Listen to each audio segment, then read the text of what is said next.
हरे कृष्णा, राधे राधे। तो आज की वीडियो में हम जानेंगे पौष मास की पुत्रदा एकादशी की पूजा विधि। की वीडियो में हम जानेंगे पुत्रदा एकादशी की पूजा विधि और उसका महत्व।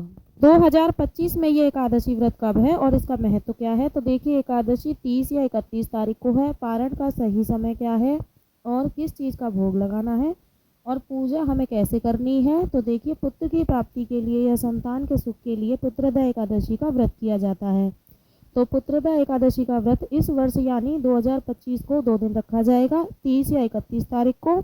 और व्रत का पारण कब करना है ये हम आपको आगे की वीडियो में बताएंगे। पहले हम व्रत की विधि जान लेते हैं। तो वीडियो आप अंत तक जरूर देखें, पूरी जानकारी आपको वीडियो में मिल जाएगी। तो सुबह सुबह स्नान आदि करने के बाद यदि आप लड्डू गोपाल जी की पूजा सेवा करते हैं तो आप उन्हें स्नान कराकर वस्त्र धारण कराइए। पुत्रदा एकादशी के दिन भगवान विष्णु के बाल स्वरूप का पूजन किया जाता है और लड्डू गोपाल जी तो भगवान विष्णु जी का ही बाल स्वरूप हैं। तो आप इस दिन अपने लड्डू गोपाल जी को पंचामृत से भी स्नान करा सकते हैं। तो गुनगुना यानी हल्का गर्म हमें जल लेना है, क्योंकि सर्दियों का समय चल रहा है। तो स्नान कराने के बाद जो जल है आप उसे तुलसी जी का पौधा छोड़कर बाकी किसी भी पौधे में आप उसे डाल सकते हैं। स्नान कराने के बाद हम लड्डू गोपाल जी को सॉफ्ट टॉवल से पोंछ देंगे और फिर इत्र मालिश करेंगे। उसके बाद करेंगे हम श्रृंगार सुंदर सा ठाकुर जी का। पुत्रदा एकादशी की जो पूजा है आप इसे अपने मंदिर में भी कर सकती हैं या फिर आप इसे अलग से चौकी लगाकर भी कर सकती हैं। तो चौकी हमने बिछा ली और चौकी पर हमें पीले रंग का वस्त्र बिछाना है, क्योंकि एकादशी की पूजा में पीले रंग का विशेष महत्व होता है।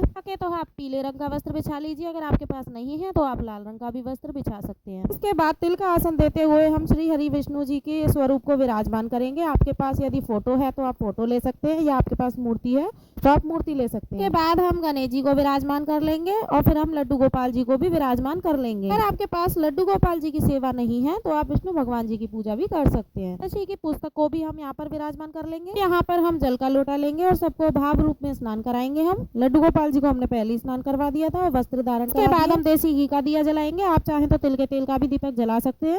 साथ ही हम दीपक का पूजन भी कर लेंगे। अब हम सबसे पहले गणेश जी का पूजन करेंगे। हम उनको वस्त्र स्वरूपी कलावा समर्पित करेंगे। रोली चंदन से उनका तिलक करेंगे, हम तिल समर्पित करेंगे। शास्त्रों में कहा गया है पुत्रदा एकादशी का व्रत करने से जो माता पिता संतान सुख से वंचित रहते हैं या जो अपनी संतान की सुख समृद्धि की कामना करते हैं, यह व्रत उनके लिए साक्षात वरदान है। और ये व्रत भगवान श्री हरि विष्णु जी को अत्यंत प्रिय है। गोपाल जी को हमने पहले ही वस्त्र पहना दिए हैं। अब सभी को हम चंदन से रोली से तिलक करेंगे। फिर उसके बाद हम तिल समर्पित करेंगे तिलक पे, क्योंकि आज के दिन चावल का प्रयोग नहीं करती। ये में तिल आपको जरूर से डालनी है। साल की आखिरी एकादशी है। संतान सुख, मन चाहा वरदान और दुखों से प्राप्ति के लिए ये व्रत बहुत अधिक प्रभावशाली है। बाद अगर आपके पास फूल हैं तो आप फूल समर्पित कीजिए, अगर आपके पास नहीं है तो कोई बात नहीं। आज के दिन तुलसी आपको श्री हरि विष्णु जी को जरूर से समर्पित करनी है। तुलसी आप एक दिन पहले से ही तोड़ कर रख लें, क्योंकि एकादशी वाले दिन तुलसी नहीं तोड़ते हैं। इसके बाद सभी को हम भोग समर्पित करेंगे। तो हम गणेश जी को अलग से भोग समर्पित करेंगे, क्योंकि गणेश जी के भोग में तुलसी जी नहीं डाली जाती है।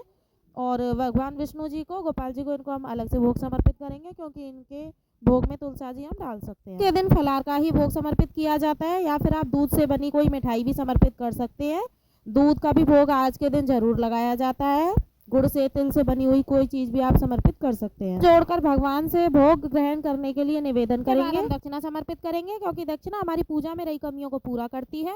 इसके बाद हम धूप दीप दिखाएंगे और फिर उसके बाद हम व्रत कथा सुनेंगे। कथा सुनने के लिए हम 1 लोटा जल ले लेंगे और हाथ में हम थोड़े से तिल ले लेंगे। अगर आपके पास फूल है तो फूल रख लीजिए। अब हम व्रत कथा सुनेंगे।